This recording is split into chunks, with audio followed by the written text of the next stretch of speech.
आज यहाँ पर जो माँ की आराधना हो रही थी उसका समापन हो चुका है। हमारे मध्य में कुछ नए भक्त लोग विराजमान हैं। मैं चिंतन के माध्यम से माँ की जो जानकारी है नए भक्तों तक पहुंचाने का प्रयास कर रहा हूँ। जो क्रम आपने यहाँ देखा, सुना और जाना, यदि आप इस क्रम को अपने घर में नित्य करेंगे तो आपके परिवार में अनेक प्रकार की खुशियां देखने को मिलेगी। इतना ही नहीं, आने वाला परिवार, आने वाली पीढ़ी जब इस वातावरण से गुजरेगी तो परिवार के जो सदस्य हैं वो आज्ञाकारी बनेंगे, अनुशासन का पालन करने वाले बनेंगे, धैर्यवान बनेंगे, कर्मवान बनेंगे, चेतनावान बनेंगे, संस्कारवान बनेंगे और चित्रवान के मार्ग पर आगे बढ़ते हुए इस राष्ट्र के निर्माण में अपना स्थानीय योगदान देंगे। जिस परिवार में संस्कारवान सदस्य पैदा हो जाएं, चेतनावान सदस्य पैदा हो जाएं, उस परिवार की तुलना भौतिक जगत के धन दौलत से नहीं की जा सकती।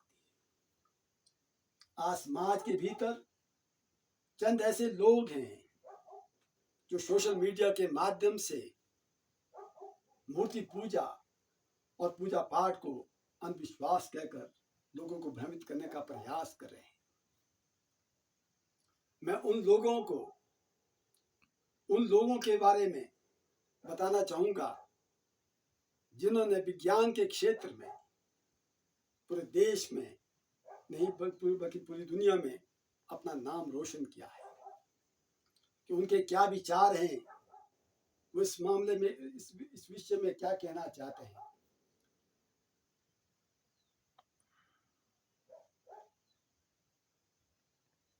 हमारे देश के भीतर जिन इंजीनियरों ने विज्ञान के क्षेत्र में उच्च शिक्षा ग्रहण की और उसके बाद उच्च पदों को भी प्राप्त किया, उन इंजीनियरों ने जब देश के भीतर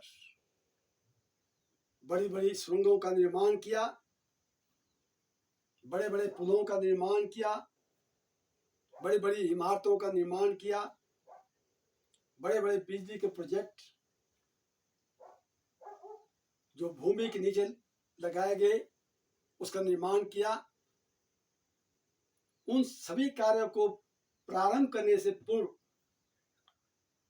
भूमि पूजन किया, प्रसाद बांटा और उस दृश्य शक्ति से आह्वान किया कि उन्हें पूर्ण आशीर्वाद प्राप्त हो ताकि उनके काम में किसी भी प्रकार की कोई क्षति ना होने पाए।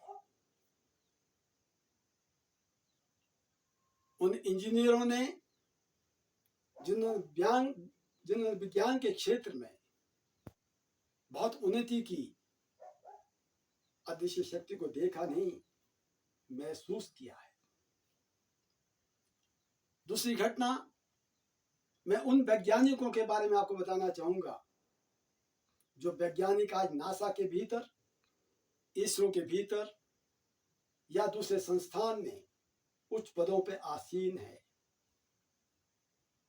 जिन वैज्ञानिकों ने विज्ञान के क्षेत्र में उच्च शिक्षा ग्रहण की, उच्च ज्ञान प्राप्त किया, उन्होंने जब अपने संस्थान से उपग्रह को वायुमंडल में छोड़ा जिस पर अरबों रुपए की लागत लगती थी, पर उन्हें इस बात का भय था कि उपग्रह को छोड़ने से पूर्व उसमें कोई किसी भी प्रकार की कोई त्रुटि ना रहने पाए, कोई गलती ना रहने पाए। उन्होंने भी पूजा पाठ के माध्यम से प्रसाद बांटकर उस दृश्य शक्ति से आह्वान किया जिसको उन्होंने देखा नहीं। कि उन्हें पूर्ण आशीर्वाद प्रदान करें ताकि उनका जो उपग्रह है वो सफलतापूर्वक वायुमंडल में कार्य करता रहे। अब मैं उन डॉक्टरों के बारे में आपको बताना चाहूंगा जो डॉक्टर्स बड़े बड़े अस्पतालों में स्थानीय भूमिका निभा रहे हैं, जिन्हें धरती पर भगवान का दूसरा रूप माना जाता है। जब उन डॉक्टरों के सामने भी कोई ऐसा केस आ जाए जो उनकी समझ से थोड़ा बाहर हो और उसका ऑपरेशन करना हो, उसमें वो डॉक्टर लोग भी परिवार के सदस्यों से आह्वान करते हैं, निवेदन करते हैं कि दुआ मांगो, प्रार्थना करो। किसकी प्रार्थना, किसकी दुआ? वो डॉक्टर लोग भी उस दृश्य शक्ति की बात करते हैं जिसको उन्होंने देखा नहीं पर महसूस करते हैं।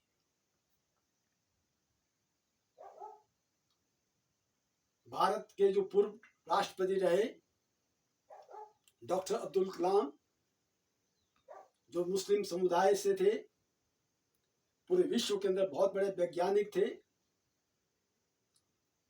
उन्होंने विज्ञान के क्षेत्र में अपना नाम पूरे विश्व में जगाया।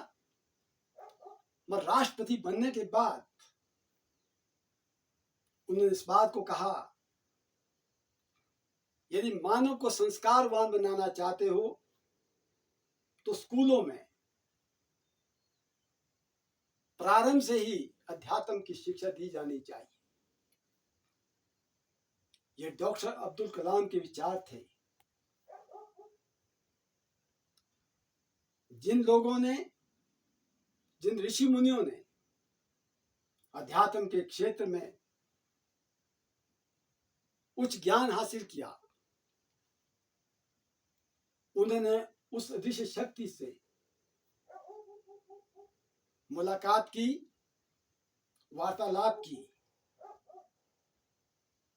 और उन ऋषियों के लिए धरती के ऊपर कोई भी कार्य असंभव नहीं है। ऐसे ऋषि पूर्व में बहुत रहे और वर्तमान समय में भी श्री शक्तिपुत्र जी महाराज